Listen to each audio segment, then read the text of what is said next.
So President Trump's angry. That was not a pleasant ride home from Anchorage to Washington, D.C. They landed at 3 in the morning. And when President Trump is angry, people stay away.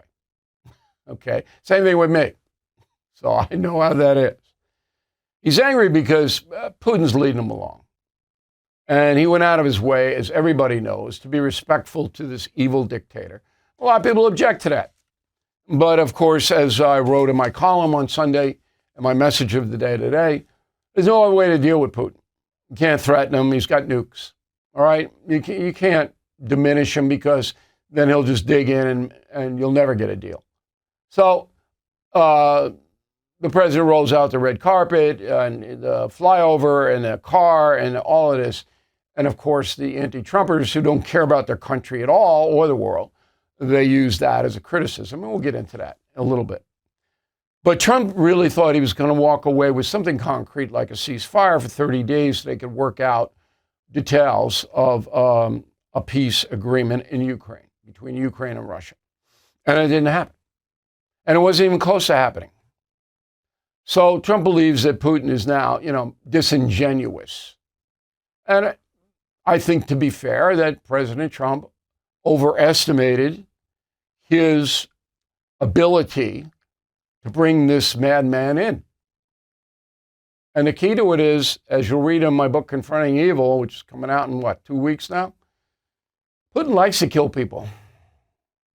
He enjoys it. And I'll prove it. And it's tough dealing with somebody like that. And Trump was fairly successful the first 4 years using the same techniques. Flattery, respect, whatever. And it worked then. But now Putin's even further into his psychopathic cycle. Okay.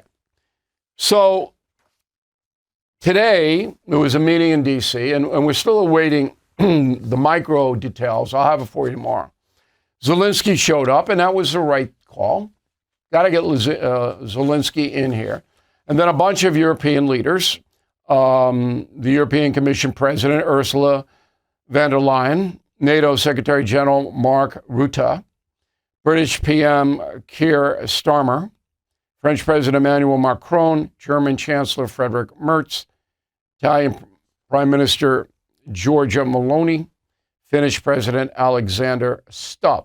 So they're all at the White House. And what is their collective take? It's interesting because it's not what you think.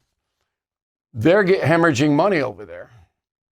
All of these countries, all the NATO countries, they got to pay for this Ukrainian thing. We paid more than $200 billion, the USA. But we have the money. They don't have it. So they're really, really trying to get some kind of leverage. Putin knows that. Now, Putin's running out of money too, interestingly enough. Homeowners, when is the last time you checked on your home title? If your answer is never, then this is for you. Scammers are stealing titles, and your equity is a target. Criminals forge your signature. Just like that, your home title can be transferred out of your name. That's why I partnered up with Home Title Lock, so you can find out today if you're already a victim. Please use my promo code BILL at HometitleLock.com, and you'll get a free title history report. Plus, you will get a free trial of their $1 million triple lock protection. That's 24/7 monitoring of your title, urgent alerts of any changes, and if fraud does happen, they'll spend up to $1 million to fix it. That's HometitleLock.com, promo code BILL. So tomorrow on the No Spin News, I'll have a little bit more specificity on this. Changes. I mean, Zelensky goes in and goes, oh, we're not going to make any deal that's going to change our borders. Yeah, you will. Okay? You'll have to. Unfortunately, it's not fair. It's not right. But you're going to have to give up some territory.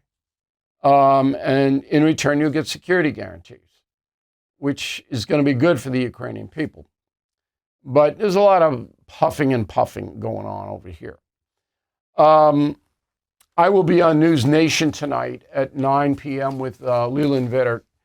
I may have updated specific information by that time. Okay, but I don't have it now. We're taping this in late afternoon.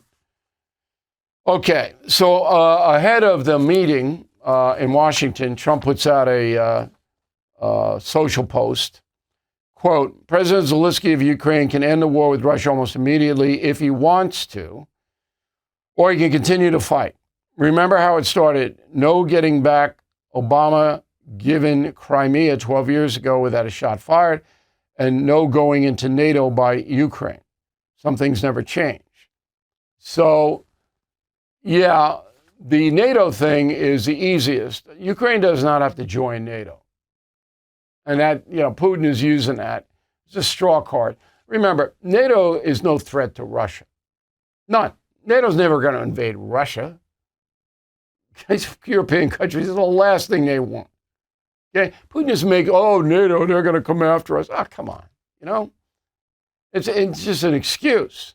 But you take the excuse off the table by saying, okay, Ukraine's not going into NATO. And Crimea is gone. It's gone.